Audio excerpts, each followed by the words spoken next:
que voilà une belle salle. Mes chers amis, quel plaisir d'être ici. Vraiment.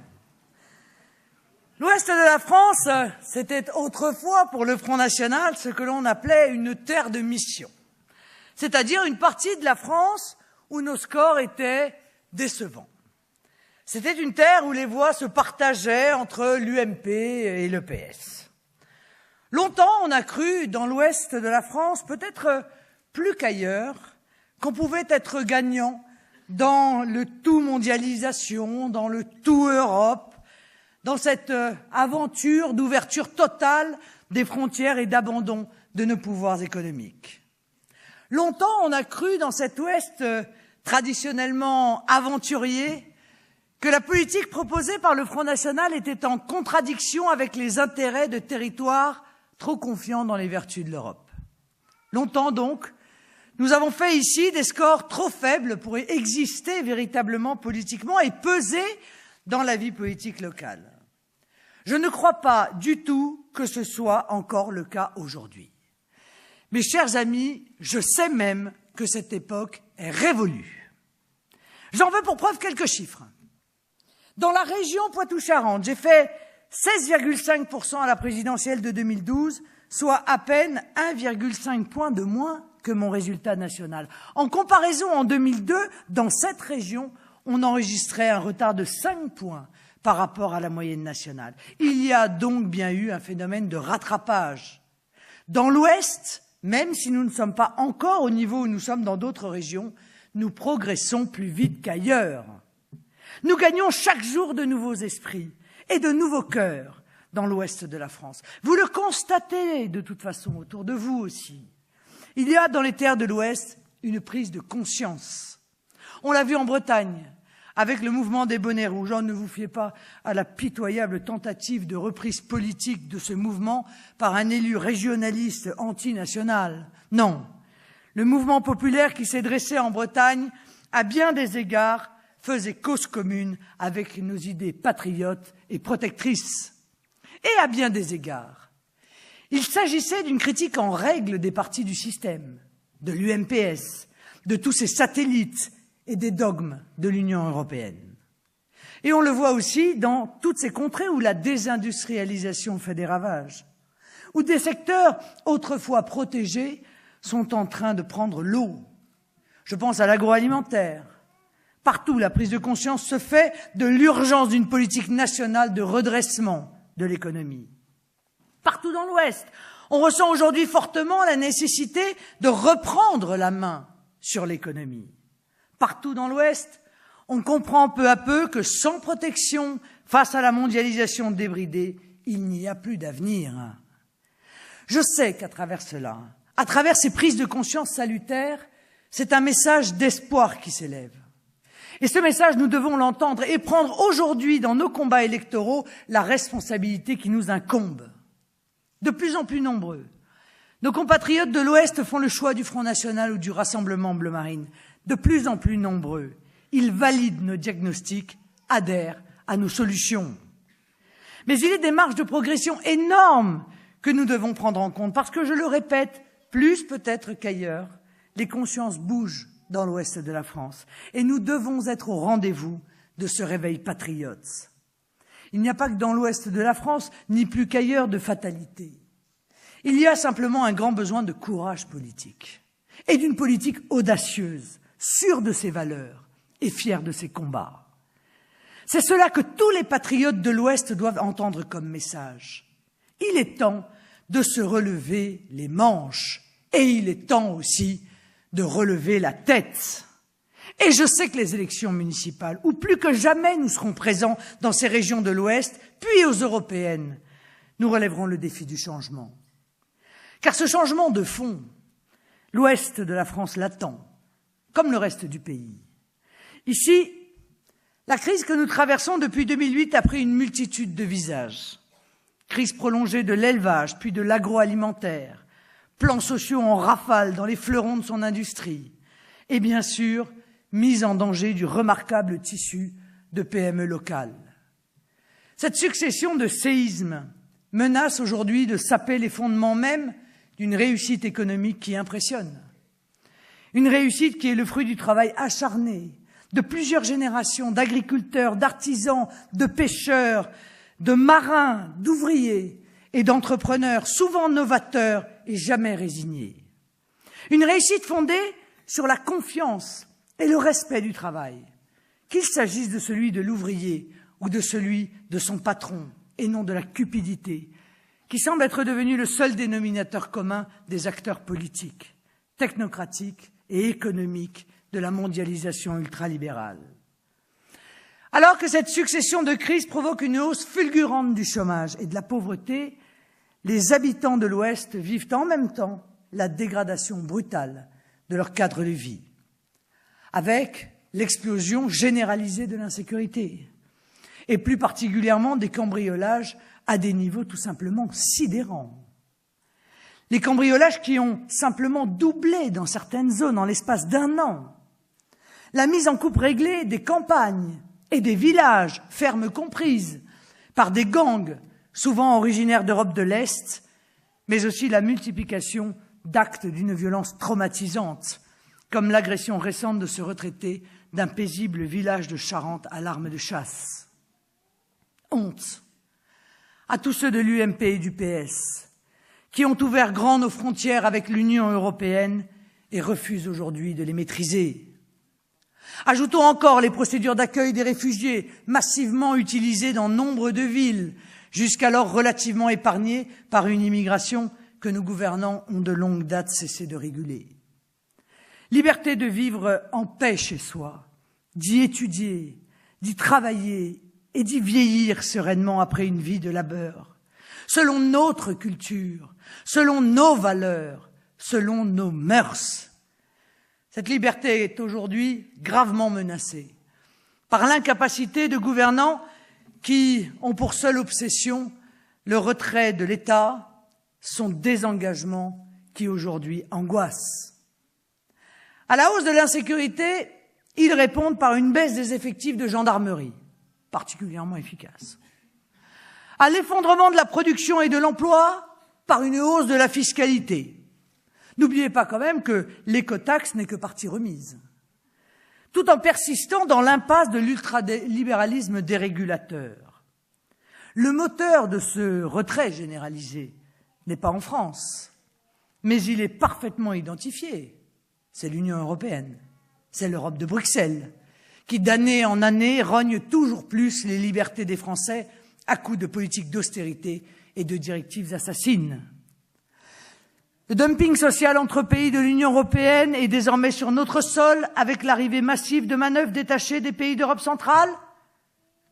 Conséquence de la directive détachement des travailleurs de 1996, jamais réformée, contrairement aux mensonges éhontés du gouvernement socialiste qui n'a obtenu qu'une dérisoire lutte contre la fraude. On est content, on croyait que la lutte contre la fraude c'était déjà fait quand même. Ben non, manifestement, on découvre qu'en matière de droit du travail, il y a de la fraude. Et on nous dit, ah, ça va tout changer, on va lutter contre la fraude.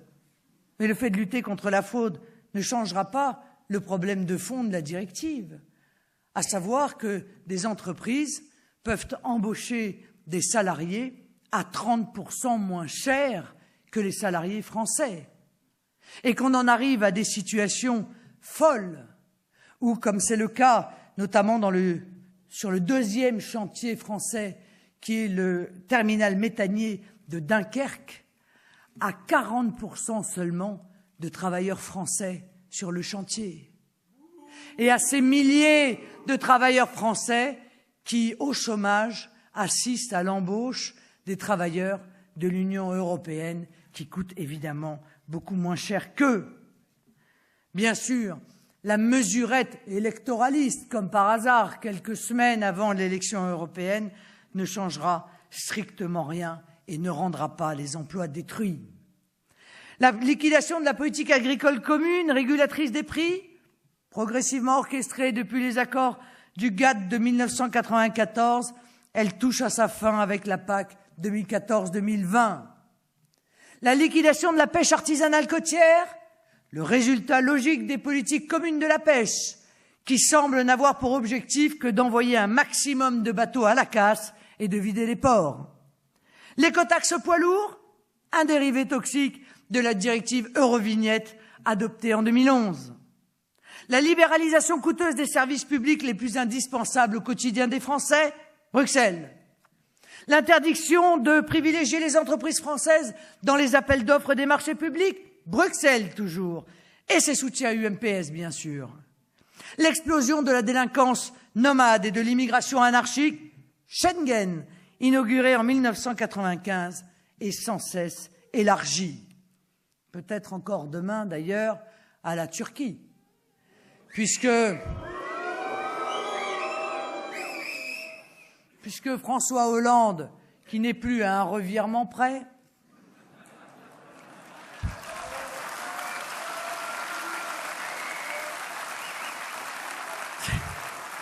c'est un homme dont on aura assez rapidement appris qu'il manque de constance, vient d'indiquer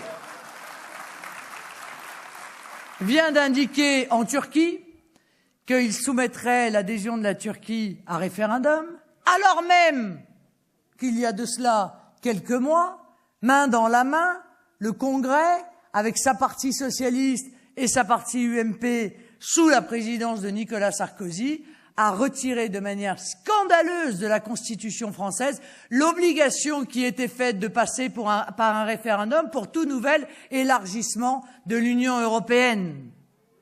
Mais il nous balade. Le dumping social et environnemental de pays extérieurs à l'Union européenne dans tous les domaines. L'union douanière, Union européenne-Turquie, tiens, signée en 1996 et sans cesse améliorée depuis. L'accord de libre-échange Union européenne-Maroc, signé en 2012. L'accord Union européenne-Canada en 2013. Quelques ballons d'essai avant le grand saut dans le vide que sera pour des centaines de milliers d'agriculteurs, d'ouvriers et d'entrepreneurs l'avènement du grand marché transatlantique avec les États-Unis annoncé pour 2015. Le traité de libre-échange avec les États-Unis est une menace plus grave que tout ce qui a précédé durant ces 20 dernières années. C'est probablement pourquoi il est unanimement souhaité par le PS, par l'UMP et par leurs alliés. Voilà la réalité que cachaient les promesses de progrès et de prospérité pour tous ceux qui vendaient l'Union européenne comme seul avenir rationnel des citoyens éclairés. Maintenant que les masques sont tombés, les électeurs de l'Ouest ne se tromperont pas d'étendard et rallieront plus nombreux que jamais le camp des patriotes. Mes chers amis, en ce lendemain de publication des chiffres du chômage pour décembre 2013, je me dois, oui, de vous parler de l'emploi, d'aller au fond des choses pour vous exposer notre modèle patriote de redressement. La France et les Français ne peuvent se contenter de boniments permanents sur cette question essentielle, cette question qui les frappe si durement, qui frappe leurs familles et leurs proches depuis tant d'années, sans que rien ne change jamais. Nicolas Sarkozy avait promis de laisser la France à 5% de chômage en 2012. Ce dernier dépassait les 10% quand il a quitté l'Élysée. François Hollande a placé toute sa communication l'an dernier sur la fameuse inversion de la courbe. Il paraîtrait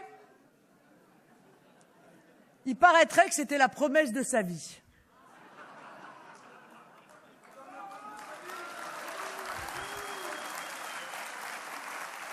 Promesse, elle non plus, pas tenue. Alors, c'est pas en répétant 10 fois, 100 fois, 1000 fois une chose qu'on l'obtient. C'est en s'en donnant les moyens. En acceptant de faire un bilan des politiques menées, dont il faut dire qu'elles vont depuis des années et des années toujours dans la même direction, s'inscrivant toujours dans les mêmes contraintes absurdes de Bruxelles et produisant logiquement toujours les mêmes résultats catastrophiques, montée inexorable du chômage, développement de la précarité et de la pauvreté. Un chiffre, un seul peut-être, sur la précarité et sur la pauvreté. L'année dernière, 80% des embauches qui ont été signées l'étaient en CDD. Comment faire vivre les Français comme des oiseaux sur la branche? Comment est-ce qu'on construit un chemin de vie quand on est une famille, quand on est un foyer, quand on est un ménage, et que l'on est obligé de jongler avec soit du temps partiel, soit des contrats à durée déterminée? 80%, rendez-vous compte. Comment fait-on un emprunt à une banque? Comment peut-on louer un appartement?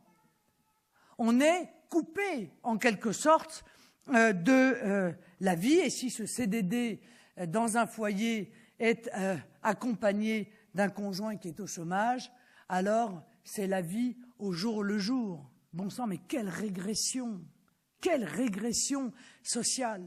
Quant à la pauvreté, alors que nous étions entre 8 et 8,5 millions déjà de Français qui vivaient en dessous du seuil de pauvreté, en l'espace de 3 ans, c'est 900 000 personnes supplémentaires qui sont passées sous le seuil de pauvreté. Alors revenons sur ce qui fait l'émerveillement du MEDEF et de l'UMP depuis quelques semaines, c'est-à-dire l'annonce par François Hollande du pacte de responsabilité. Ah ça ils aiment, hein, les pactes, les chocs. Ça claque dans les mots, hein, mais pas souvent dans les résultats. Comme d'ailleurs plusieurs membres du gouvernement l'ont reconnu, le pacte de responsabilité a été décidé sur un diagnostic. Le traitement par les contrats aidés ne suffit pas à faire reculer le chômage sur le plan statistique. Non. Incroyable. Ils nous auraient demandé, on leur aurait dit. Parce que c'était quand même pas une nouveauté, les contrats aidés, on en a déjà vu passer, on sait pertinemment quelle est l'efficacité de ce type de mesure, et le coût d'ailleurs. Sûrement aussi, d'ailleurs, ce pacte de responsabilité a été précipité, en tout cas, peut-être pas décidé, mais précipité, sur la pression de l'agence de notation Moody's, qui menaçait de baisser encore la note de la France. Mais tiens, hasard, il se trouve que 3 jours après l'annonce du pacte de responsabilité, pour finir, Moody's a été gentille, elle a maintenu la mauvaise note de la France avec une perspective négative. Voici donc nos socialistes lancés à corps perdu dans un traitement d'un nouveau genre, le ralliement inconditionnel aux exigences des grandes entreprises mondialisées et financiarisées. Ces exigences vont toujours dans le même sens. Démanteler la protection sociale, transférer vers les salariés et les retraités le prix à payer, bref, dissoudre la cohésion nationale. Car c'est bien cela, le pacte de responsabilité. Faire des cadeaux au MEDEF, je suis désolé, mais on est obligé de le dire, sans garantie de contrepartie, aggraver l'austérité et les impôts. On nous parle au cas présent d'une nouvelle hausse de la CSG qui frapperait évidemment durement les salariés et les retraités. Et qu'on ne vienne pas nous enrober cette proposition proposée par le MEDEF en nous disant « Ah, les PME, les TPE, ils vont en profiter ». C'est faux. C'est un mensonge. Les TPE et les PME, elles savent pertinemment qu'elles ne pourront pas répondre aux exigences du gouvernement pour profiter de cette baisse des charges. Et j'ai eu l'occasion de le dire, quand on connaît un petit peu le fonctionnement des PME et des TPE, quand on connaît les difficultés inouïes qu'elles ont à se financer, quand on connaît les problèmes considérables qui sont leurs problèmes de trésorerie, ça n'est pas en baissant 500 € de charges qu'elles vont engager quelqu'un qui va leur en coûter 2000. Il faut être absurde pour croire à une chose pareille. Alors, le résultat est toujours le même, le chômage ne baissera pas parce qu'on ne règle pas un problème en ne faisant pas le bon diagnostic. Cette situation me suggère cette métaphore littéraire. Charles Bovary, ayant échoué à soigner un pied-bot par l'antalgique traditionnel, ou la morphine douce, que sont les contrats aidés, coûteux et inefficaces, ils ne touchent que les symptômes, s'applique ensuite à un traitement qu'il ne maîtrise pas et qui va blesser et anémier encore plus le patient, c'est l'austérité, qui, comme la gangrène du malheureux Hippolyte, Le garçon d'écurie, après une opération ratée, finira par perdre son pied beau. Notre économie, elle, mourra guérie. Oh, l'Espagne, la Grèce, le Portugal et l'Italie ont déjà connu cela avant nous, avec l'échec terrifiant qu'on connaît. Baisse de salaire et explosion du taux de pauvreté. Mais peu importe. Nos dirigeants sont aveuglés par l'idéologie eurolibérale et rien ne semble pouvoir les faire revenir sur terre. J'en veux d'ailleurs pour preuve le dernier conseiller de François Hollande, M. Hartz, qui est très connu en Allemagne, pas toujours très apprécié.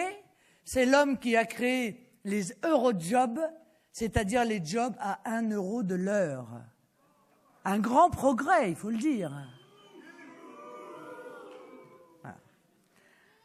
Or, il va falloir quand même leur expliquer que les Français ne sont pas des cobayes qui serviraient à la formation sur le tas d'une élite dirigeante en échec. Pas plus que son prédécesseur, le docteur Diafoirus, qui est à l'Élysée, n'a ni compétence ni crédibilité.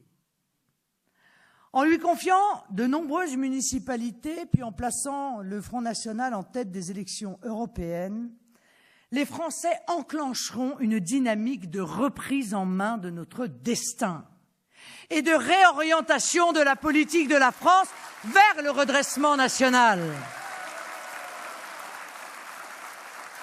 Fort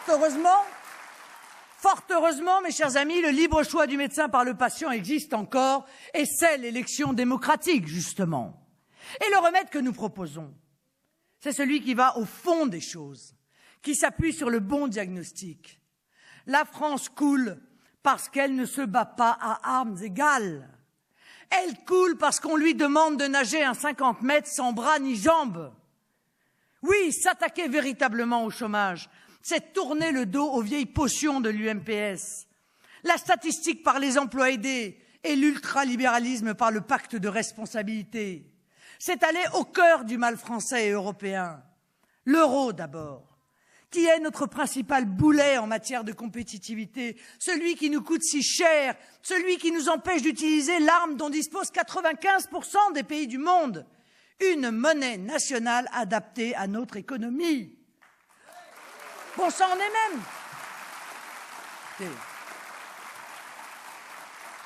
Nous avons dit et répété cette vérité au moment où elle était indicible. Nous l'avons dit pendant la campagne présidentielle, où nous nous sommes fait insulter, traités d'incompétents, de crétins et de frombats.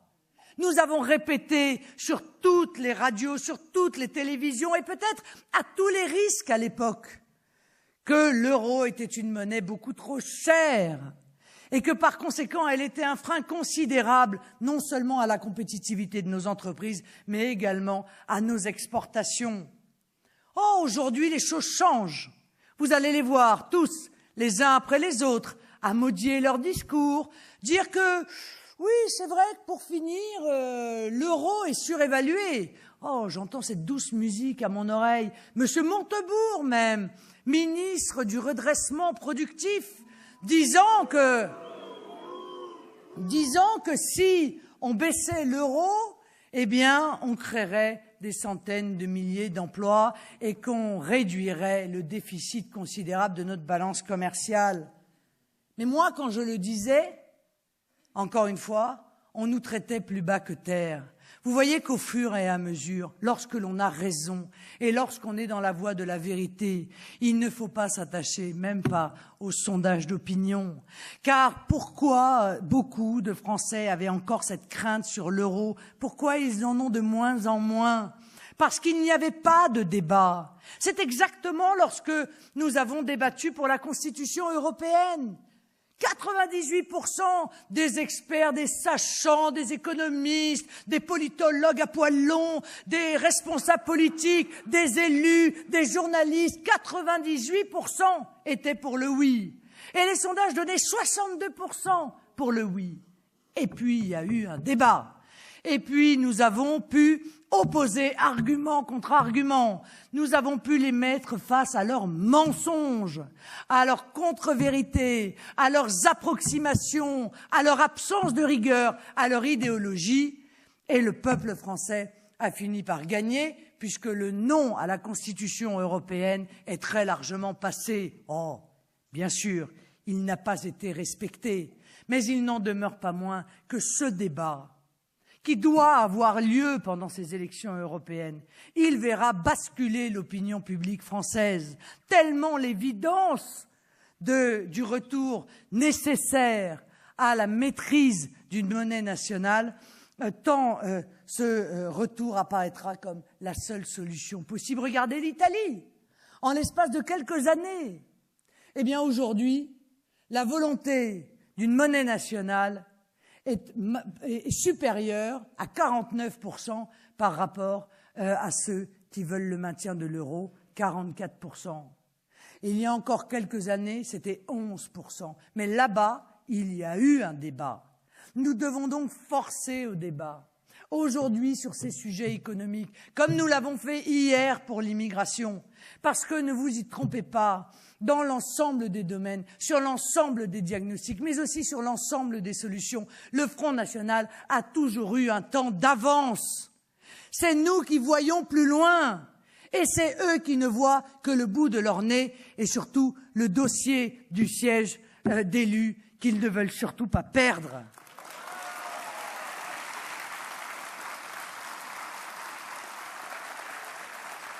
Bien sûr qu'il faut que nous ayons un taux de change qui nous permette de baisser le coût de la monnaie, plutôt que de baisser les salaires et d'effondrer la protection sociale des Français. L'immense majorité des Français ne s'en rendront même pas compte. Savez-vous qu'en l'an 2000, l'euro valait 0,80 $. Il en vaut entre 1,30 et 1,40 aujourd'hui. Vous avez vu une différence? Est-ce que votre patrimoine a été augmenté d'autant? Bien sûr que non. Est-ce qu'il serait baissé d'autant si l'on baissait le taux de change? Évidemment que non.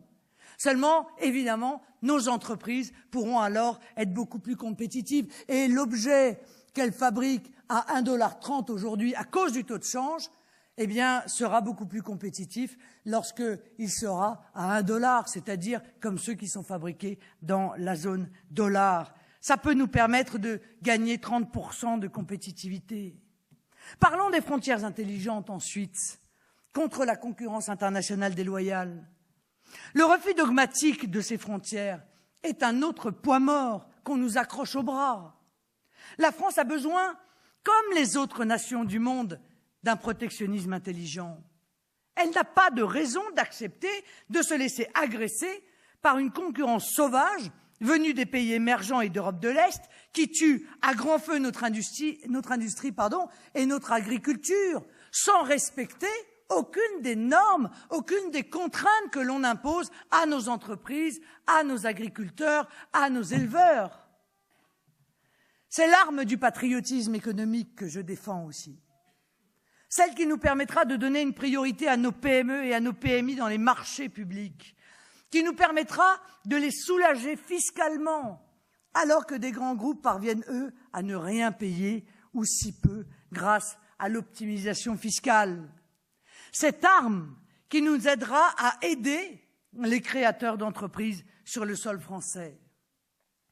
Je propose enfin que la France puisse à nouveau décider qui elle accueille. Qu'elle cesse cette immigration massive, légale et illégale, qui consiste, au moment où le chômage atteint des records, à importer des nouveaux chômeurs et leurs familles. Que la France admette qu'on ne peut pas loger, soigner, éduquer, entretenir, comme le rappelait tout à l'heure notre ami toute la misère du monde. Qu'elle se rappelle qu'elle se doit d'abord aux Français, dont elle a l'intense obligation de leur faire bénéficier de la solidarité nationale. Nationale, pas mondiale. En bref, que charité bien ordonnée commence par soi-même.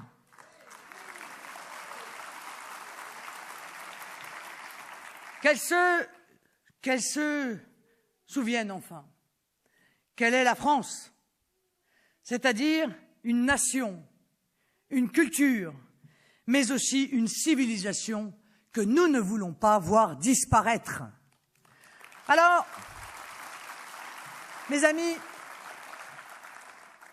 je ne vous promets aucun artifice statistique, ni aucun pacte ou autre choc de quelque nature. Je ne goûte pas à ces exercices de communication qui masquent une politique du renoncement.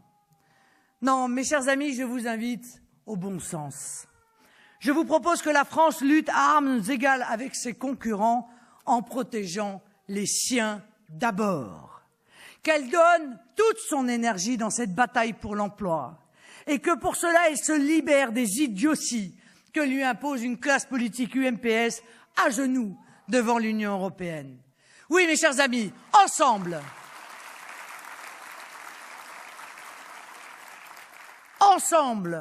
nous allons préparer les victoires de demain. Nous allons préparer ensemble, dès aujourd'hui, notre arrivée au pouvoir. Vive la République, vive la France!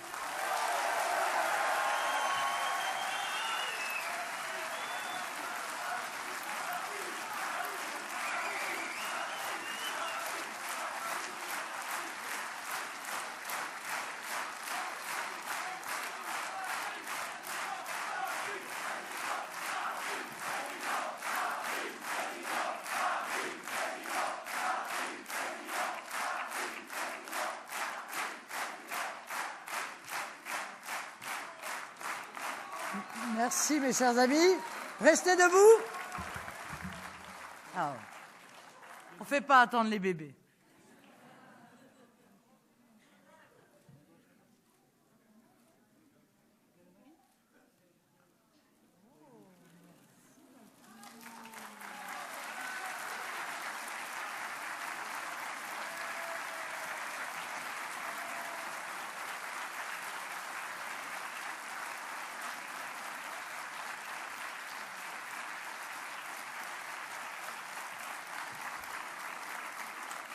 Messieurs les élus, les futurs élus, les candidats, je vous invite à monter avec moi. Il y en a d'autres, je suis sûr. Mais oui, il y en a d'autres. Allez, pour chanter ensemble notre hymne national.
Merci encore d'être venus si nombreux. C'était une magnifique salle qui fera date à La Rochelle. Vous